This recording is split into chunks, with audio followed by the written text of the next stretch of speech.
Hello friends, स्वागत है आप सभी का ड्रीम मिशन पर। आज हम झारखंड की प्रमुख चित्रकलाओं को देखेंगे, जिससे कि बहुत ही महत्वपूर्ण प्रश्न बनते हैं। तो चलिए शुरुआत करते हैं।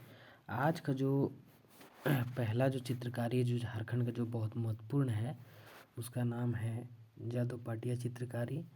और जादू पाटिया जो है ये दो शब्दों से मिलकर बना होता है, जादो और पटिया। जादो का मतलब होता है चित्रकार और पटिया का मतलब होता है कपड़ा। इसमें जो है कपड़ा या कागज़ के छोटा छोटा टुकड़ा को जोड़कर चित्रकारी किया जाता है। देखिए यहाँ पर चित्र में जैसे कि चारों तरफ से पट है और उसमें चित्रकारी किया गया है। अब इसमें सबसे महत्वपूर्ण विशेषता है कि संथाल जनजाति में प्रचलित है। ये जो है संथाल परगना में प्रचलित है और संथाल जनजाति में। इसमें किसका पेंटिंग होता है तो बिरसा मुंडा और सिद्धू कान्हू पर इसमें आधारित चित्र बनाया जाता है।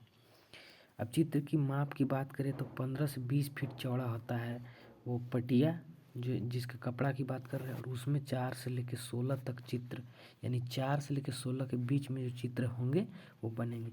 इसमें सामान्यतः जो रंगों का प्रयोग होता है उसमें लाल, हरा, पीला, भूरा, काला इत्यादि होता है। यहाँ पर सबसे महत्वपूर्ण प्रश्न यहाँ पर देखिए नीचे बनेगा, ये दुमका जिला में अत्यंत प्रसिद्ध है चित्रकारी के लिए। ये प्रश्न पूछा भी गया है, किस जिला में प्रसिद्ध है तो दुमका जिला में प्रसिद्ध है।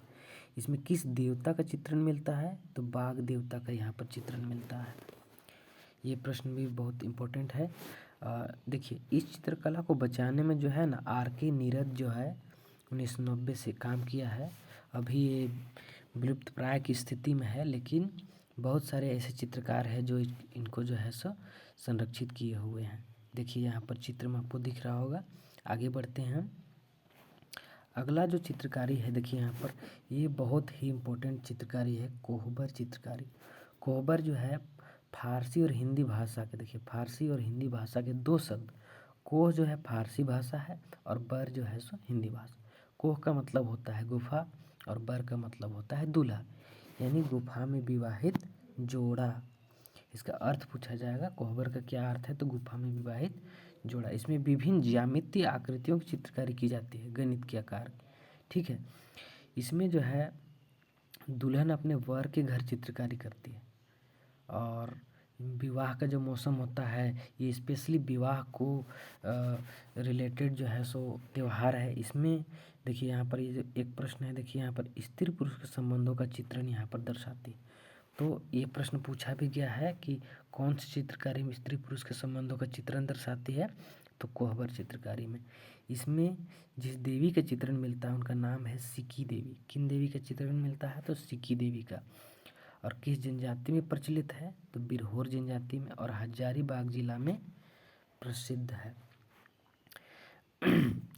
देखिए ये प्रश्न यहाँ पर पूछा गया था कि इनको जीआई टैग का मिला, तो 2020 में इनको जो है जो जीआई टैग मिला है सोहराय के बाद। तो हजारीबाग के जो बुलू इमाम है, ये कोहबर और आपका सोहराय, इन दोनों को अंतर्राष्ट्रीय पहचान दिलवाने का कार्य किया, जिसके चलते इनको जो है सो 2019 में पद्म पुरस्कार से भी, पद्मश्री से भी नवाजा गया है, ठीक है। हजारीबाग की ये बुलू इमाम है।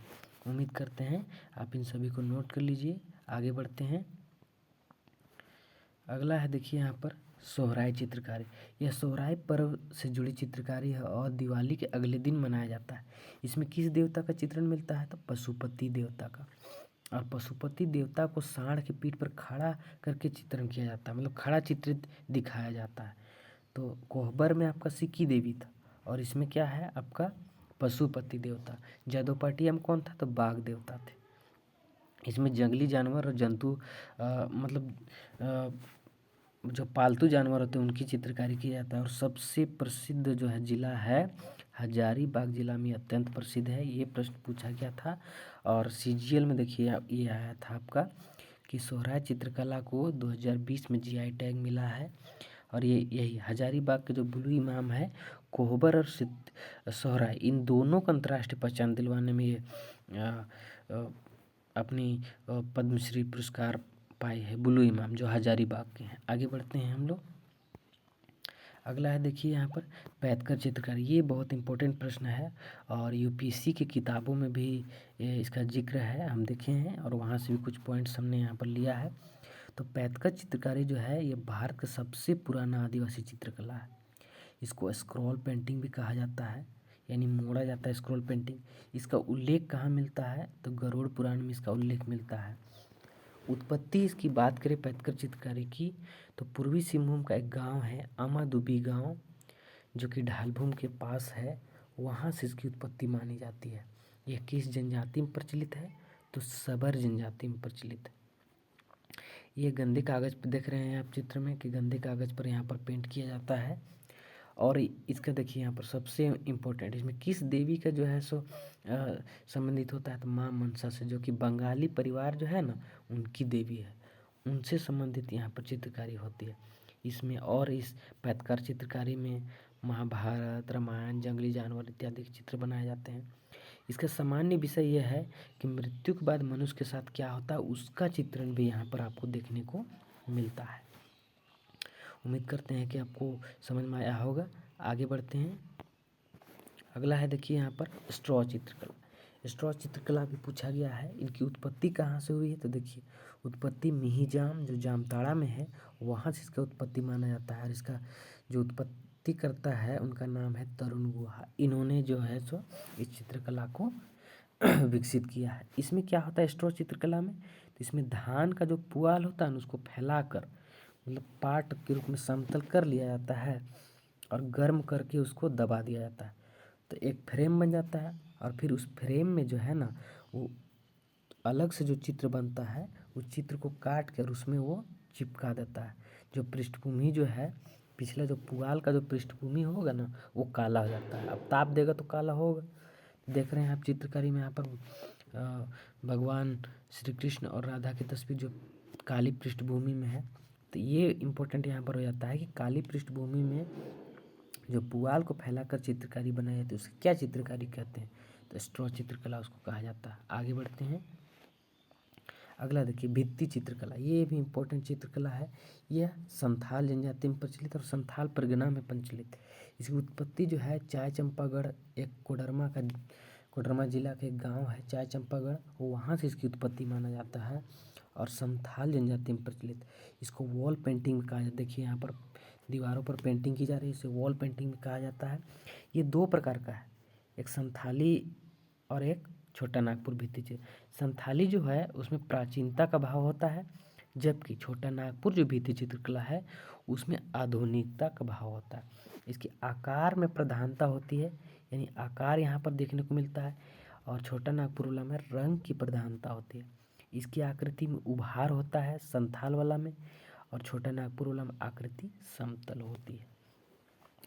तो इम्पोर्टेंट है, आप इसको नोट कर लीजिए। आगे बढ़ते हैं हम।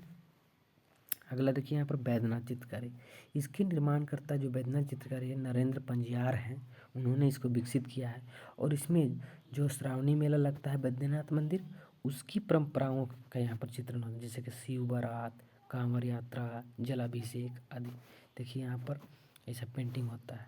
आगे बढ़ते हैं। अगला जो है और लास्ट है देखिए यहाँ पर कुर्मी चित्रकला। ये इतना इम्पोर्टेंट नहीं है, लेकिन ये जो है हजारीबाग के गांव जोराकत में प्रसिद्ध है। यानी हजारीबाग के गांव है जोराकत, वहाँ पर ये चित्रकला प्रसिद्ध है कुर्मी चित्रकला। तो ये यहाँ पर इम्पोर्टेंट हो जाता है।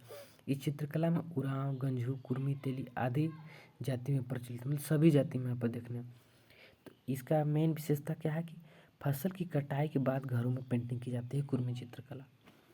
उम्मीद करते हैं कि आपको ये सेशन पसंद आया होगा और इसी प्रकार के वीडियोस अब झारखंड से रिलेटेड हम डेली डालेंगे। और जेटेट का स्पेशल तैयारी जो है सो हम आपको फ्री में करवाएंगे, कोई दिक्कत नहीं है। इसलिए आप हमसे जुड़िए और ड्रीम मिशन को लाइक, शेयर और सब्सक्राइब कीजिए। धन्यवाद।